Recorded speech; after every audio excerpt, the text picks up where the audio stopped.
We're on the 20th episode of this season, which is pretty incredible. Normally, when we hit a nice round number like this, I like to choose something that's celebrating an anniversary just kind of for the symmetry of it. But between season 1 and 2, we're 35 episodes deep, and I haven't yet done an episode about one of my great passions, the Fast and the Furious saga. But Alex, I hear you cry, you've talked about the Fast and the Furious movies so much, like literally constantly. Surely you've done an episode on them. And look, you're half right. These big, stupid action films about Vin Diesel driving cars into buildings come up a lot when I talk about action movies, because at this point, they're the cream of the crop when it comes to big budget, big explosion, blockbuster deliciousness. But a franchise this large and this chock full of content needs its own episode. So despite the fact that I've talked about these movies when talking about everything from big hunky action men bodies to finding joy in the stupid, I've not actually talked about these films from the angle that I usually do when I'm just yelling about them in the pub. Time to rectify that, I think. I'm Alex, this is Pop Culture Boner, the podcast edition, and today I'm thinking about the Fast and the Furious franchise.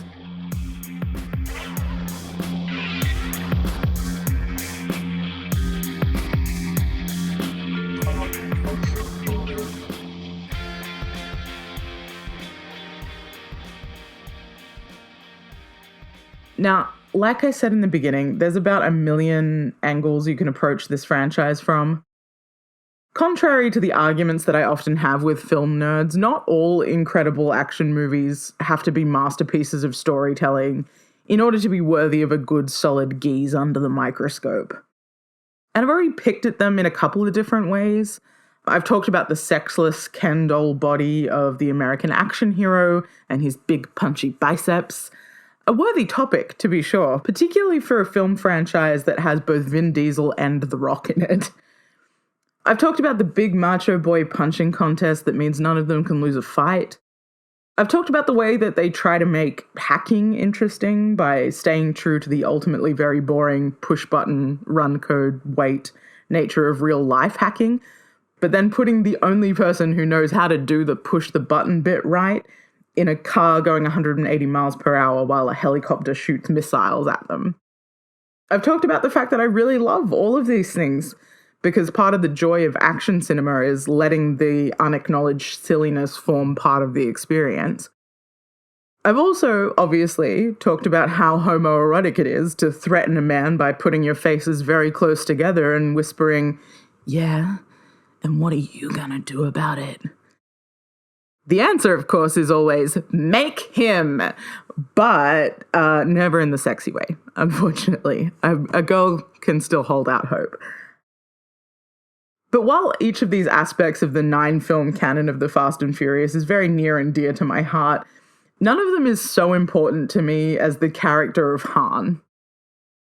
Han Seoul-Oh, that's Seoul like the city and Oh like Sandra, a fake name and a very obvious play on words, is a cool, calm, silent observer type who appears in the 3rd franchise installment, and my favorite, Fast and the Furious Tokyo Drift.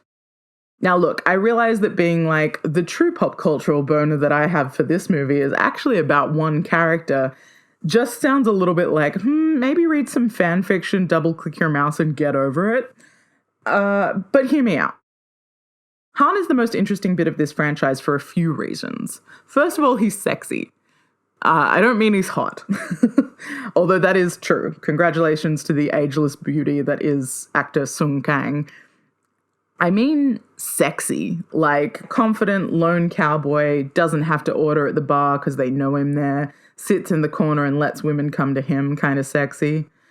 You know, the kind of cool that's actually really annoying in real life, but kind of works perfectly cinematically because it tells you something about that character. Now, this sexiness is important, not because I think it's hot, although I do.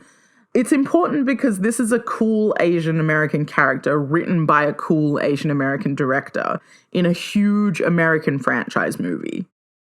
He's not a walking stereotype, he's a part of the movie. Which brings me to the second thing that's very important about Han.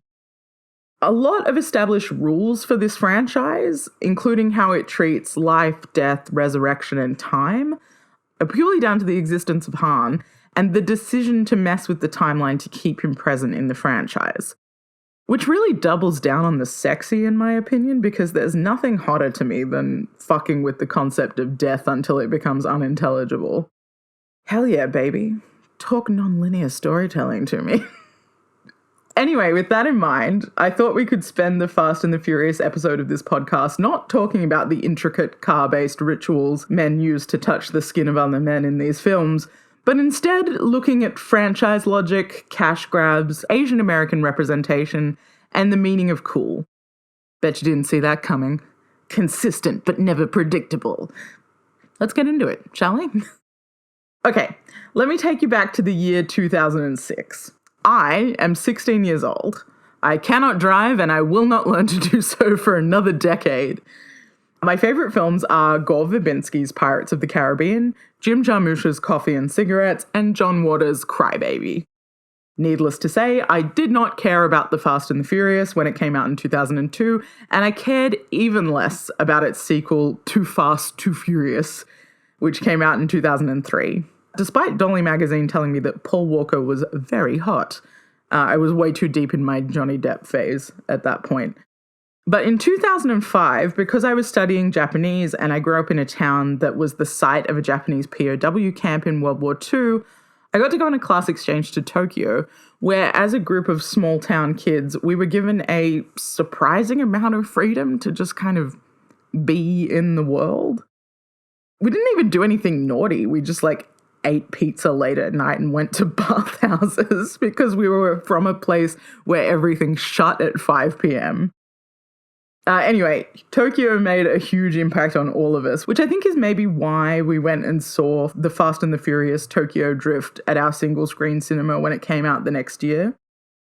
There was the promise of this little glimpse into the coolness of Tokyo revisited. I remember not liking it that much because there was too much stuff about cars, but I also had it touch some of the things that would eventually become things that I look for whenever I'm watching movies now. Specifically that there's one cool guy who forms the nexus for a group of misfits to come together, hang out, and get into shenanigans. And that cool guy is Han. Tokyo Drift ostensibly follows a southern white army brat who's sent to live with his dad in Tokyo for destroying a model home while drag racing. Sean, the white kid, is supposed to be the central character, but all the good parts of the film come from Han. He strolls through the frame unbothered, even when in imminent danger, saying little but observing everything, snacking before thoughtfully delivering either a friendly joke or some silly poetic two-liner about what it means to drift a car down a mountain. He seems a little haunted. It's never specified by what, but it adds some depth to his mystery as he slinks between secret clubs and yakuza dens in Tokyo's neon streets. He's the social core of the film, and his death is the catalyst for everyone to finally unite and achieve victory in their battle royale of silly car driving. And you could leave it at that. In fact, everyone was completely ready to leave it at that. It was the third film in a mid-tier film franchise that featured none of its main cast. No one expected it to be successful, which perhaps explains why the studios were ready to give the film to Justin Lin to direct in the first place. Lin was fresh off the Sundance success of his debut film, Better Luck Tomorrow. He'd turned the studio's offer of Tokyo Drift down multiple times because he didn't like the portrayal of the Asian characters as villains. So when he was offered more creative freedom, Lin pitched the idea of a cool anti-hero Big Brother type and tagged in Sung Kang, who'd played one of the leads in Better Luck Tomorrow. In an interview with The Ringer, Kang gives a very diplomatic take on what must have been a really frustrating pitching process. He says, Justin understood that we can't take it personally because they probably never hung out with Asian people and they don't know what a cool Asian guy is. You don't have to be a gangster or a yakuza guy to be cool, you can just be a guy that works at a bakery and has swagger.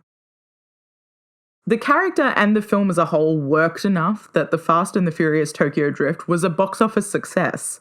And a little cameo from Vin Diesel's Dominic Toretto at the end of the film opened up the door for the franchise to continue. They offered the fourth film to Lin, but having already killed off Han, he turned it down. Until a fateful trip to Arby's. I swear to God, America, you're a nation of cartoon characters. Anyway, on the way back from a road trip, Kang and Lin pulled into an Arby's, and the teenagers working at the counter immediately began excitedly saying, "Han, Han," and requesting Kang's autograph. In the Ringer interview, Lin says there was this huge group of people just wanting to be around him.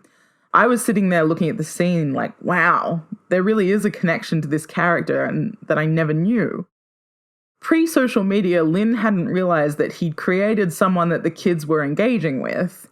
And as they drove away, even as they were saying, well, it's too bad Han's dead, Lin began plotting the fourth film and Han's resurrection. Rather than having the third film take place consecutively, Lin calls it a prequel and arranges the next 3 films to take place prior to the events of Tokyo Drift. Han goes on to play a central role in Fast and Furious, the 4th film in the franchise, not to be confused with The Fast and the Furious, the first film in the franchise, Fast 5 and Fast and Furious 6, called thus despite the fact that only one film prior has actually been called Fast and Furious. All of these films are directed by Lin, and in doing so, the character of Han becomes a fan favourite, and suddenly the whole tone of the franchise changes. Dying no longer has to mean death. Film time no longer has to be linear. We could be peeking in at the narrative of the Fast saga at any point. When Michelle Rodriguez's character Letty dies in a fiery wreck, it makes complete sense that she shows up 2 films later with amnesia, working for the bad guy. And it's why after a stint away from the franchise, both Lin and Han can return for the 9th film. If you're central enough to the Toretto family, cinematic death can't touch you. Now, when Paul Walker tragically died in the middle of shooting the 7th film, the franchise didn't go all glee and kind of kill him off in a car wreck. Instead, they allowed him to drive off into the sunset, smiling and laughing with Dom until their paths split, and Brian is officially out of the life. Family forever, because sometimes family means not running every single heist together. Now, I'm not accusing Lin of Pulp Fiction-esque approaches to time. It's not that deep, and I don't think Lin thinks it is either. But I'm not sure how the franchise would have dealt with the real-life death of a central player without already having this approach to time, space, death, and grief. While Lin didn't direct the 7th film, his gentle fiddling with the timeline prior to resurrect multiple characters, especially Han, and his efforts to create an actual diverse and interesting cast meant that by the time tragedy actually happened, the franchise was able to do something meaningful and in character with the end of the film. The resurrection of Han changes the whole structure of the franchise. Even though it remains as bombastic and silly as ever, it's granted a complex emotional life. Now, because I didn't get the chance to see the 9th film before our state was plunged into lockdown, I'm not going to go deep into the Justice for Han campaign, but I will give you a brief summary. Essentially, in the 8th film, Han's killer is introduced as a potential addition to the Toretto family. Fans, including a lot of film critics, were upset at this betrayal and separately took to Twitter to voice their grievances. It wasn't a targeted campaign, but it had the desired effect, and as mentioned, Han was resurrected for a second time, which brings me to the incredible universal appeal of Han Seoul-Oh. One of the things I really like about Han is that he's never an Asian stereotype. I also think it's really interesting that this is so conscious on the behalf of Justin Lin that it's been referred to in story. There's actually a really great scene in the 6th film where Han and Tyrese Gibson's character Roman chase down a bad guy. Roman's already joked that the bad guy team are a less good-looking ripoff of Dominic Toretto's team of car-driving badasses. And when Roman and Han finally catch up to the bad guy, he's already in the process of taking down 3 cops with some obvious martial arts skills.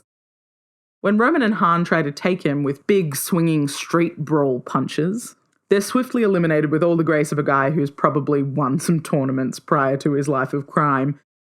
He wipes the floor with not only Han, but Roman too. And as he disappears into the crowd, the pair agree to never speak of it again.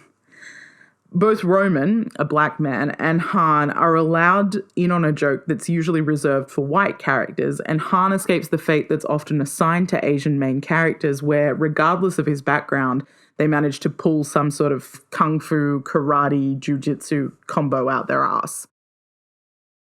We're starting to see Asian American men as romantic leads more and more. It's obviously not common, or I wouldn't feel the need to point out that I'd seen a shift.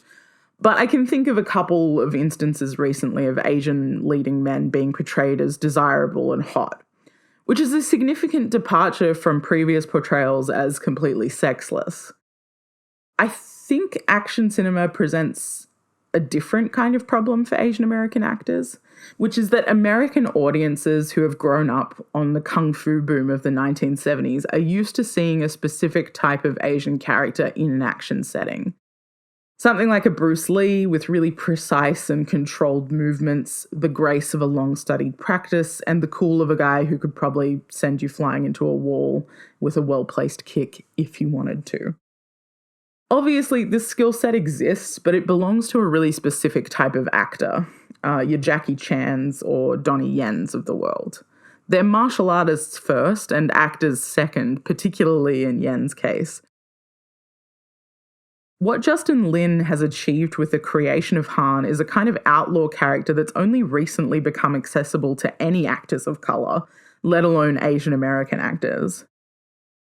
Han is above the law because he's so likeable and cool that the law couldn't touch him if they tried. He's got friends in all the right low places, and he's so good in any environment that he doesn't need to conform to the demands of Asian stereotypes. And he especially doesn't need to do martial arts. He can just drive cars and eat chips. In his internationally connected band of thieves, he's also granted the rarest of things, true love.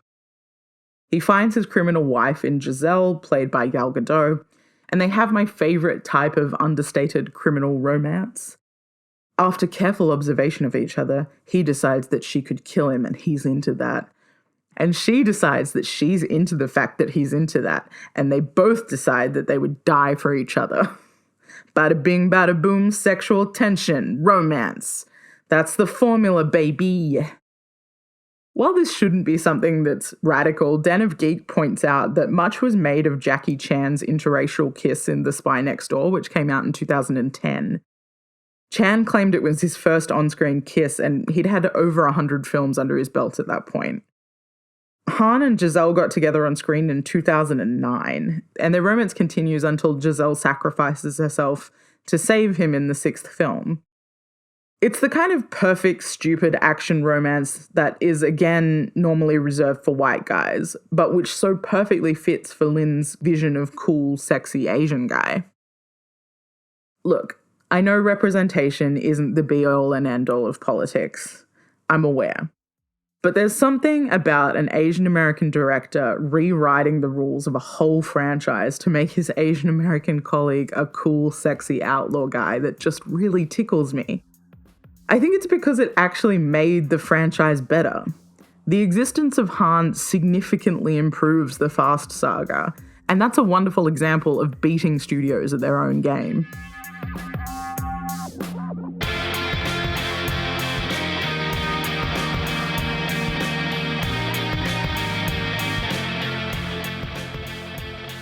Well, that was my Fast and Furious episode.